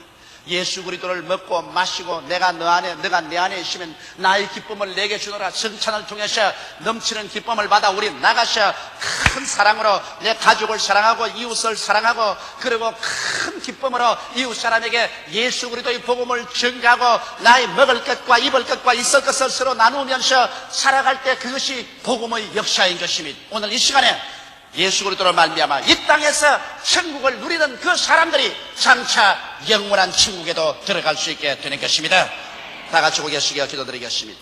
살아계신 하나님 아버지, 죽어서 천당 가기만 기다리지 말고 장차 올 천국만 학수고대하지 말고 지금 성령 안에서 예수로 말미암아 천국을 누리게 도와주시옵소서. 하늘나라는 먹고 마시는 데 있는 것이 아니라 성령 안에서 의를 얻고 평안을 얻고 기쁨을 얻어 사는 이것이 천국이요 이로써 하나님을 섬기는 자는 하나님께 칭찬을 받는다고 했었으니 하나님 아버지, 오늘 이 시간 많은 성도들이 천국을 놓쳐버리고 의식적으로 형식적인 종교만 가지고 있는 사람들이 있는데 오늘 칭찬받을 때 회개하게 도와주시옵소서. 아직 예수를 믿지 않은 사람들, 이 세상의 부귀영화 공명 아무리 갖다 놓아도 그 기쁨은 가짜 기쁨에 불과합니다. 안개같이 사라지고 맙니다. 영원히 뱃속에서 솟아나는 기쁨, 다시는 목마르지 않은 그리스도로 말미암아 임한 의와 평강과 희락의 그 놀라운 천국을 체험하고 영원 천국으로 들어가는 우리들 다 되게 하여 주옵소서. 예수님 이름 받들어 기도하옵나이다. 아멘. 저는 오늘 여러분과 함께 근신하라 깨어라는 제목으로 은혜를 나누고자 합니다. 전쟁보다 더 야만적이고 더 비인간적인 것은 없습니다. 인간이 문명된 존재라고 자랑하면서 인간 역사는 가장 악마적이고 야만적인 전쟁으로 엮어오고 있습니다. 이 사실만 봐도 인간 타락이 얼마나 심각한 문제라는 것을 우리는 깊이 깨닫고도 남음이 있는 것입니다. 지금으로부터 34년 전 1950년 6월 25일 소위 조선민주주의 인민공화국이란 괴뢰 정권을 세운 김일성이 소련의 도움을 받아서 일시에 탱크와 비행기를 앞세워서 대한민국을 쳐들어와서 우리 강토를 초토화한 것이 우리 기억에 생생하게 남아있습니다. 저는 그때 부산 동래중학교 2학년이었습니다. 월요일날 학교에 오니까 학교 분위기가 어수선했습니다. 이야기가 들려오기를 벌써 괴뢰 집단이 침공을 해와서 이 정부가 함락되었다는 말이 들려왔었습니다.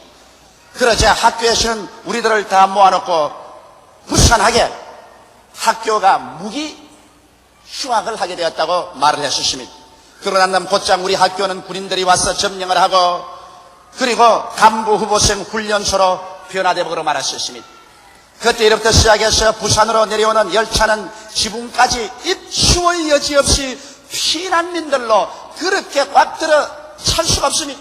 저는 지금 내 마음의 내리의 그림 속에 보아도 어떻게 그 많은 사람이 기차의 지붕 위에 올라앉아가지고서 기차 지붕에서 미끄러지지 않는가 신기하게 생각했어요. 사람들은 목숨을 걸고 나무로 피난길에 올랐었습니다. 그래서 그 길로부터 3년여의 생활 동안 민족의 역사 가운데서 가장 처참하고도 암담한 세월이 흘러간 것입니다. 우리 대한민국 5천년 역사 가운데서 이보다도 더 암담하고 이보다 더 비극적인 세월은 없었다고 나는 생각하는 것입니다. 이와 같은 비극적인 민족 상잔의 무서운 전쟁은 다시는 이 땅 이 나라에 일어나지 말아야 될 것입니다. 6.25 4년 동안 전사한 국군 수만 하더라도 22만 9천 명이 죽고 유엔군이 3만 8천 명이 이 땅에서 전사를 했습니다. 부상한 국군은 71만 7천 명, 유엔군은 11만 5천 명이었습니다. 심리학자 괴로군도 북계군이 52만 명이, 중공군이 90만 명이 전사하고 북계군 40만 6천 명이 부상했습니다. 그 이외 민간인들의 부상과 사상자 재산 피해와 그 절망과 이산 가지고의 눈물은 필설로 다 할 수 없고, 그 슬픔은 지금도 우리 민족의 뼛속에 사무치고 있는 것입니다. 이와 같은 치욕적이고도 야만적인 전쟁만은 기어코 다시는 이 땅에 일어나지 말도록 해야 되겠고, 우리는 이 전쟁을 피해야만 될 것인 것입니다. 그러면 우리가 어떻게 해야 이와 같은 비극적인 전쟁을 피할 수가 있겠습니까? 첫째로 성경은 우리에게 말씀하기를 근신하라 깨어라고 경고하고 있는 것입니다. 마귀가 우리 영혼을 노리는 것이나 공산당이 우리의 삶과 재산을 노리는 것은 마찬가지인 것입니다. 오늘날 나는 마귀와 공산당은 바로 일체인 것이고, 절대로 마귀와 공산당이 분리된 존재라고 생각하지는 않습니다. 여러분, 우리의 원수는 언제나 우리의 혼란을 노리는 것입니다. 우리가 내부적으로 단결해 있을 때는 절대로 원수가 우리를 격파하지 못합니다. 내부적으로 혼란이 다가오고 분열이 다가와야 원수는 우리를 노려서 도적질하고 죽이고 멸망시킬 수가 있는 것입니다. 난 옛날에 도적질하다가 회개하고 난 다음에 도적 맞지 않으려면 이렇게 하라는 책을 지은 책을 읽어본 적이 있는데, 다른 것은 다 기억이 안 나도 한 가지 기억이 남는 것이 있습니다. 도적놈이 어느 집에 들어가든지 그 집 신발장을 먼저 보고 난 다음에 신발장에 신발이 아주 정돈되어 있어서 남자신 여자신이 가지런히 정돈되어 있으면 그 집에 도적질하러 들어가지 않는다는 것입니다. 왜냐하면 들어가봤자 훔칠 것도 없고 또 잡히기 십상이라는 것입니다. 그러나 어느 집에 들어가든지 막 신발장이 어지러워져서 남자 고무신 여자 고무신이 흐트러져 있고 신발이 하나는 여기 있고 하나는 저기 있고 정신이 없으면 그 집에 가서 마음 놓고 배를 두들겨 가면서 훔쳐도 그 집에는 이런 것조차도 모른답니다. 자기의 내부에 질서가 없이 혼란해 있으면 도적질 당하고 죽임을 당하고 멸망을 당하는 것입니다. 나라도 그와 같은 것입니다. 우리나라를 보면 1948년 9월에 괴뢰 정권을 세운 김일성은 전력을 기울여 대한민국을 내부적으로 분열시키고 혼란에 빠뜨리려고 애를 썼습니다. 여러분께서 기억하시는지 몰라도 그 당시 제주도 폭동 사건으로 말미암아 온 제주도가 무질서 상태에 빠졌습니다. 곧장 또 공산주의자들의 내부적인 관계에 의해서 여수 순천 반란 사건 등으로 말미암아 민심과 사회가 처참하게 혼란되셨습니다. 1950년 5월 총선거로 말미암아 우리 대한민국의 무소속 의원이 대거 당선하여 정부는 국력을 한 곳으로 모으지 못했고 경제적 사회적인 무질서와 혼란은 극에 달했으며 국민들은 정부를 헐뜯고 비난하기에 여념이 없었습니다. 바로 이와 같은 기회를 김일성은 노린 것입니다. 정부와 국민 간에 서로 물고 찢고 나라가 혼돈되고 질서가 없고 스스로 분열된 상황 속에 있을 때 이때 국력이 쇠미해지기 때문에 외부에서 침략을 하면 정복될 수가 있는 것입니다. 이러므로 말미암아 6.25 사변을 우리가 겪게 되고 그 이후로 우리가 얻은 재산과 우리 상처는 말로 다 할 수가 없는 것입니다. 오늘의 우리 사회도 근신하고 깨어서 민심과 국력을 모으지 못하면 또다시 6.25와 같은 전쟁을 겪지 않는다고 아무도 말할 수가 없는 것입니다. 이렇기 때문에 오늘 이 사회가 진실로 정신을 차리고 근신하고 깨어 우리 스스로가 준비하지 않으면 안 되는 것입니다. 영적으로 회개하고 깨어 있어야 되고 우리의 마음을 전부 다 하나로 뭉쳐서 안정되어 있어야 되고 사회가 질서 있게 개발 발전에 주력을 다해야 되는 것입니다. 전쟁을 피하려면 힘을 기울여야 되는 것입니다.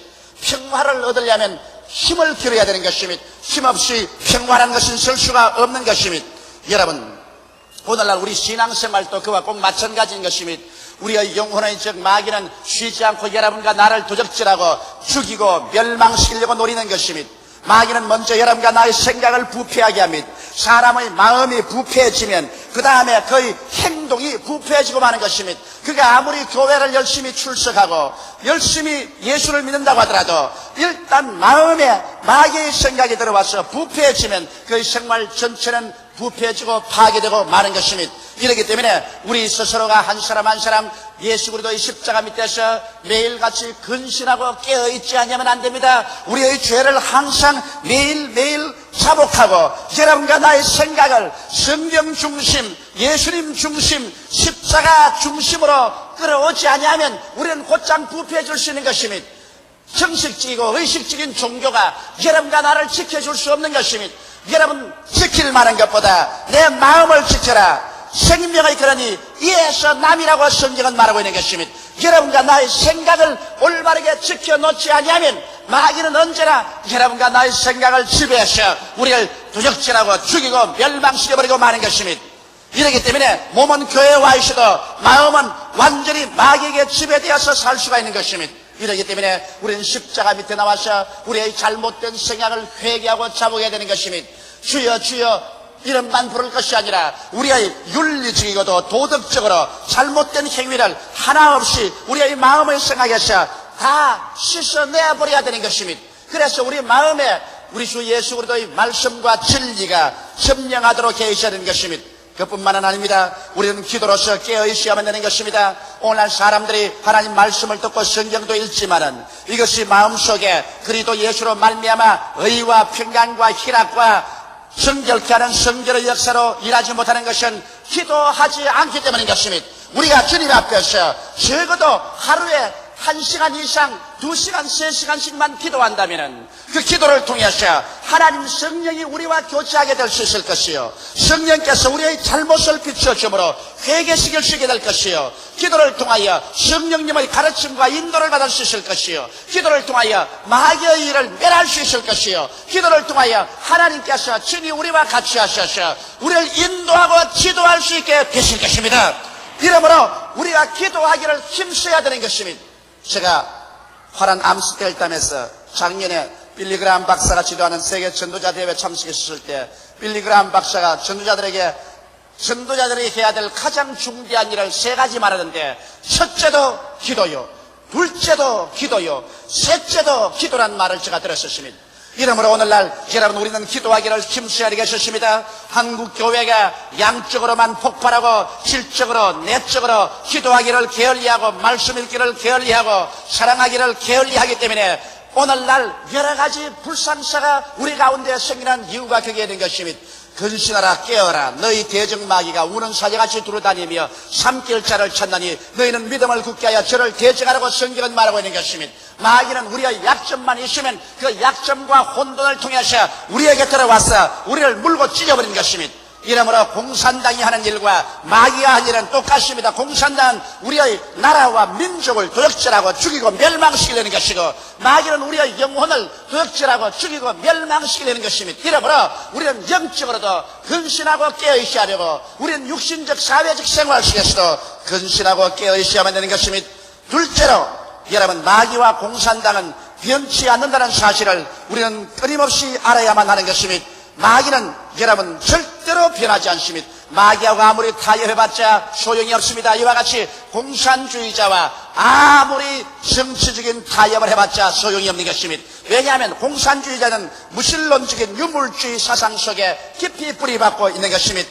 공산주의자들은 믿기를 인간은 물질에 불과하며 물질을 생산의 도구라고 생각합니다. 인간은 영혼이 없습니다. 물질이니까 모든 정신은 물질의 그림자로서 물질이 없어지면 그림자도 없어진다. 그러므로 인간은 하나의 물질을 생산한 도구로서 인간의 물질을 생산할 수 없을 때는 나무 몽둥이처럼 꺾어서 죽이고 그러고 숙청해버려도 양심의 가치가 없습니다. 공산사회에서 인간을 집단적으로 숙청할 수 있는 윤리 근거가 되냐면 인간은 하나의 물질이기 때문에 나무를 베어버리는 것과 잡초를 베어버리는 것과 똑같이 인간도 하나의 물질이므로 인간을 숙청해버리는 것은 아무런 양심의 가책도 없이 그렇게 할 수가 있는 것입니다. 공산주의 사회에서는 모든 재산은 공산당의 것이며 사유재산은 인정치 않고 인민은 공산당의 노예인 것입니다. 그러므로 오늘날 인류 역사상에서 가장 비참하고 처참한 노예 제도가 바로 공산당인 것입니다. 공산당 사회에서 계시는 모든 사람들은 정부의 것입니다. 그들은 시간도 재산도 몸도 자기 것이 아니고 정부의 것입니다. 이렇기 때문에 아침 일찍부터 저녁에까지 정부가 조직화하고 시간을 짜서 시키는 대로 살아야 되는 것입니다. 이러므로 집단노예 제도도 이와 같이 처참한 집단노예 제도가 있을 수가 없는 것입니다. 그러고 난 다음 공산사회 속에 인간의 존엄성이란 있을 수가 없습니다. 스탈린은 공산화하기 위해서 자기 독재권을 세우기 위해서 자기 동족 2천만 명을 죽이는 것을 눈도 깜짝하지 않으셨습니다. 여러분 2천만 명이란 우리 대한민국 인구의 반입니다. 2천만 명을 자기의 정권을 확립하기 위해서 눈도 깜짝하지 않고 죽일 수 있는 것이 공산사회입니다. 중공의 모택동도 중국 공산당을 확립하기 위해서 중국인 2천만 명 이상을 죽였다고 하는 것입니다. 어떤 학자들은 4천만 명을 죽였다고도 말하고 있는 것입니다. 이와 같이 대량 학살을 통하여 오늘 공산사회는 유지됩니다. 만일 공산사회가 자기들이 말하는 것처럼 유토피아라면 왜 북한은 대한민국과의 경계선에서 지뢰를 파묻고 전차와 대포를 가지고서 막고 있습니까? 왜 수백님과 동백님 사이에 공산당들은 하늘을 찌르는 담벼락을 쌓고 지뢰밭을 만들고 기관총자를 만들고 자기 백성들을 지키고 있습니다. 어느 공산사회 치고 자유우방으로 나가는 길목에 지뢰밭을 만들고 철조망을 치고 대포와 탱크를 갖다 놓고 한 사람도 나가면 못 나가도록 막지 않은 공산주의 나라가 어디 있습니까? 만일 그 나라가 유토피아 같으면 문을 활짝 열어놓고 난 다음 자유로운 통행이 있어야 될 것이요 자유우방의 이 모든 사람들이 마음대로 들어가서 보게 해야 될 거라는 것입니다.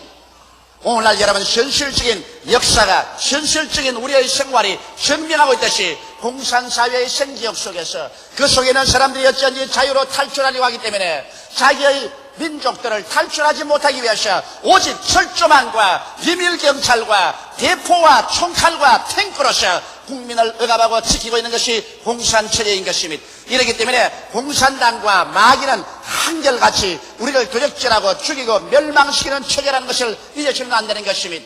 공산주의자들은 계급사회의 계급제도를 없앤다고 하면서 공산당이란 새로운 계급제도를 만들어가지고서 가장 무섭고 처참하게 사람들을 노예화하고 공산주의의 계급에 속한 사람들은 호의호식하고 어느 제왕에 못지않은 화스러운 생활을 하고 있는 것입니다. 이렇기 때문에 어찌하든지 우리는 최선을 다하여 이 공산주의라는 악랄하고도 처참한 병균이 인류 사회 속에 들어오지 못하게 막아야 하고 이것을 멸절시켜야만 하는 것입니다. 제가 우리 교회에서는 예배 볼 때마다 우리 우방인 미국을 위해서 기도하자고 말하고 미국을 위해서 기도합니다. 또 한 사람 나를 비난합니다. 그러나 내가 왜 미국을 위해서 기도하느냐? 오늘 공산주의라는 이 무서운 팽창력을 가진 악마의 세력을 물리적으로 막고 있는 중심적인 나라가 미국인 것입니다. 우리 모든 우방이 미국의 날개 밑에 있기 때문에 우리가 편안하게 살 수가 있는 것입니다. 그러므로 강한 미국, 힘있는 미국이 있어야 비로소 악랄한 공산주의를 막고 우리가 자유를 누리면서 하나님을 섬기며 전도하며 편안하게 살 수가 있는 것입니다. 이렇기 때문에 우리 우방인 미국이 강성해지도록 우리가 기도해주고 밀어주고 협조해 줘야 되는 것입니다. 그래서 우리는 합쳐서 오늘날 이 국제 공산주의자들 그들은 폭력으로서 살상을 통해서 자기들의 영토와 세계를 넓혀가려는 이들을 막아야만 할 것인 것입니다. 이러므로 성경은 이 마귀나 공산주의자들이 결코 변하지 않으므로 이 사람들의 유혹에 넘어가서는 안 된다는 것입니다. 공산주의와 아무리 테이블에 앉아서 서로 약주하고 언약을 해도 그들이 약할 때만 지키지 그들이 힘이 있다고 생각하면 일소에 붙여버리고 그대로 와서 점령해버리는 것입니다.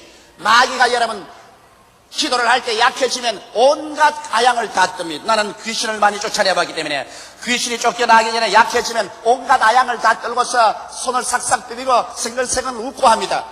그러나 그게 속아 넘어가면 안 됩니다. 조금만 숨을 쉬게 해주면 도로 싹 돌아서서 뭐 어쩌고 어째 하고 돌아다니듭니다. 이렇기 때문에 공산주의와 마귀와는 타협이 있을 수가 없는 것입니다. 그게는 오직 힘만이 있을 뿐인 것입니다. 힘이 없는 평화는 절대로 없습니다. 힘이 없는 정의도 정의가 되지 않습니다. 힘이 있어야 정의도 있고 힘이 있어야 평화도 유지될 수가 있는 것입니다. 그러므로 평화를 원하거들랑 힘을 길러라는 옛말이 있는 것입니다.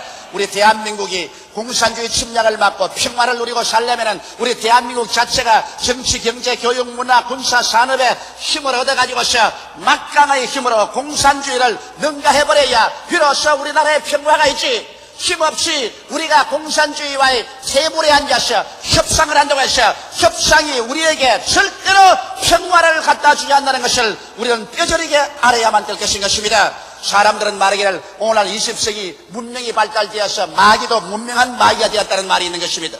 여러분, 문명한 마귀 본 적이 있습니까? 마귀가 문명을 얻어가지고서 체면 차리고 친절하고 귀족적인 마귀가 된 것을 보았습니까? 마귀는 어제나 오늘이나 도적질하고 죽이고 멸망시키는 것밖에 없는 것입니다. 그러므로 마귀와 공산당은 힘으로 대적하고 우리가 힘으로 이를 막는 도리밖에는 하나도 없는 것입니다. 성경은 마귀를 대적하라고 말했지 마귀하고 타협을 한 말은 없는 것입니다. 셋째로 이 성경은 우리에게 밝히 말하기를 믿음을 굳게 하여 저를 대적하라고 말한 것입니다. 공산주의자와 마귀에 대하여 어떠한 망상도 갖지 말아야 되는 것입니다. 그들에게는 오직 정복하겠다는 목적밖에는 없는 것입니다. 여러분, 공산주의자들이 무장도 아니한 칼, 평화로운 비행기가 항로를 벗어났다고 해서 비행기를 띄워서 그것을 폭파해버리는 이런 무자비한 인정머리라고는 하나도 없는 존재가 공산주의인데 이런 공산주의자가 테이블에 앉아서 서로 대화가 될 수 있다고 생각하는 것입니까? 어림도 없는 것입니다. 이러므로 평화를 원하거든 힘을 길러야 되는 것입니다. 영적인 힘을 길러야 되고 마음으로서 우리가 통일되어서 마음의 정신적인 힘을 길러야 되고 우리 사회적 물리적인 환경에 힘을 걸려야 우리는 노예 생활에서 벗어날 수 있으며 공산주의의 심야 야욕에서 벗어날 수가 있는 것입니다. 이 세상에 여러분 공산주의 같은 잘못된 정책이 없을 수는 없습니다. 그러나 우리가 힘이 있으면 이길 수가 있어요. 제가 폐병 걸려서 절망에 졌을 때 그때 의사가 이런 말을 합니다. 모든 사람이 다 폐병균을 가지고 있다. 그러나 그 사람의 체력이 강할 때는 그 폐병균을 이기고 눌러버리고서 건강에 살 수 있지만은 체력이 약해지면 이미 보균되어 있는 폐병이 들고 일어난다는 것입니다. 그러므로 폐병을 고치려거든 약만 먹지 말고 근본적인 체력을 강화시키라. 그때 의사가 늘 그런 말을 합니다. 모든 사람이 다 폐병균을 가지고 있다. 그러나 체력이 약하면 폐병균이 폭발하고 체력이 강할 때는 폐병균을 누르고서 건강한 생활을 할 수 있다는 것입니다. 이 세상에서 공산주의 같은 악마가 없을 수도 없고 마귀와 같은 귀신이 없을 수도 없습니다. 그러나 우리 자신이 영적으로 강하고 사회적으로 강하면 이를 극복하고 살 수 있지만 우리 속에 혼돈이 다가오고 곤란이 다가오고 약해지면 그때 우리는 도적질 당하고 짓밟히고 꺾이고 물고 찢기는 것입니다. 이러므로 공산주의에 대한 우리 힘을 어떻게 기를까요? 우리는 먼저 근신해야 되겠습니다. 자기 스스로를 근신하고 낮추어서 조심하지 않으면 안 됩니다. 좀 잘 살게 되었다고 해서 사치와 방적으로 국력을 소모하는 이러한 생활은 하지 말아야 됩니다.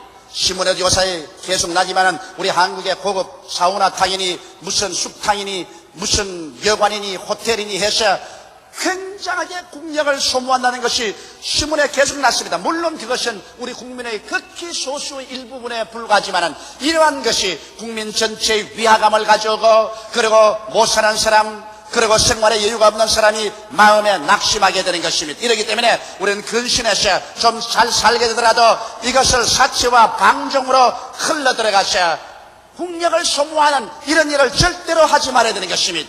성경에는 깨어있으라고 말한 것입니다. 우리는 국내외의 거만한 현실을 알아서 언제나 정신을 차리고 깨어있어야 하는 것입니다. 내적으로 서로 분열하고 분쟁하고 정신없이 싸우고 있으면 여러분 외적으로 국제 정세가 어떻게 들어간지 모르고 있다가 일시에 삼켜버리고 마는 것입니다. 이러므로 항상 깨어서 우리의 주위 환경에 어떠한 일이 일어나는가 살펴보고 있어야만 되는 것입니다.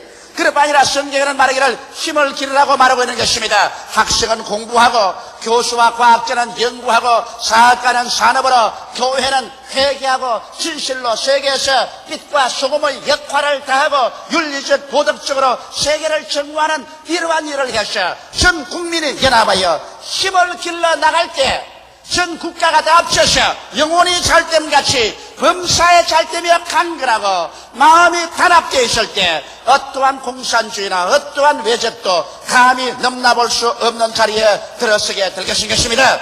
이렇기 때문에 우리들은 믿음을 굳게 하여 공산주의를 대적하기 위해서는 내적으로 힘을 길러야 되는 것입니다. 근신하고 깨어있고 힘을 기르고 이렇게 단합하면 우리는 6.25와 같은 처참한 전쟁을 다시 경험하지 않아도 될 것입니다.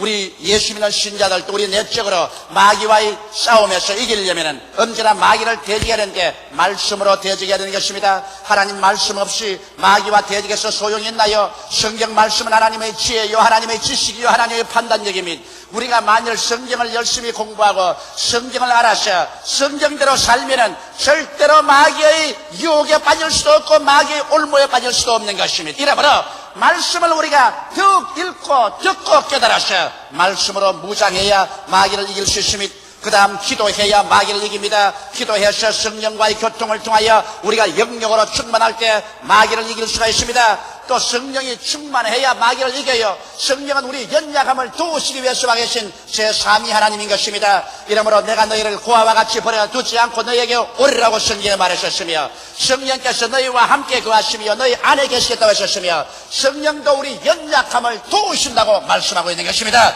이러므로 성령을 인정하고 환영하고 모셔드리고 성령께 의지하면 성령께서 여러분과 나의 연약함을 도와주셔서 우리의 잘못된 길을 막아주시고 우리를 건져내 주시는 것입니다. 이러므로 성령과 동행함으로 마귀를 우리는 이길 수가 있는 것입니다.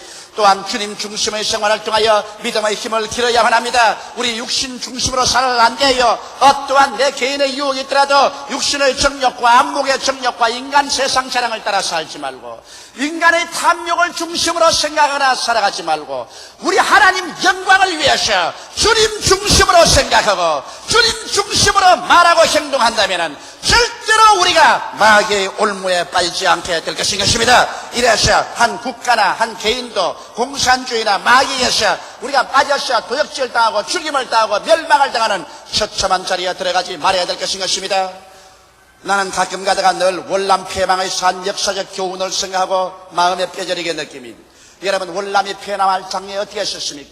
월맹과 베토공들이 무섭게 자유월남을 공개하고 있는데 내적으로는 정부는 부패하고 그리고 밤이나 낮이나 쉬지 않고 불교 지도자들과 카톨릭교 지도자들 성녀와 신부들이 중심이 되고 대학생이 중심이 되어서 그 데모에 연일 해가 뜨고 해가 졌었습니다.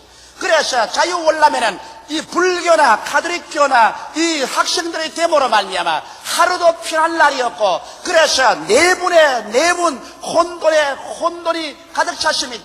그런데 일서에서 싸우는 병사들이 용기가 생길 두 있습니까? 월맹과 베토공은 끝없이 침략해 왔습니다. 그 결과로 나중에는 월남이 패망한 것은 외부적인 적의 압력에 의해서 패망한 것이라 내부적으로 찌그러져 버리고 말한 것입니다. 공산당은 나중에 총 한 판 서지 않고 사회공을 점령했습니다. 내부적으로 그냥 스스로 찌그러져 버리고 말한 것입니다.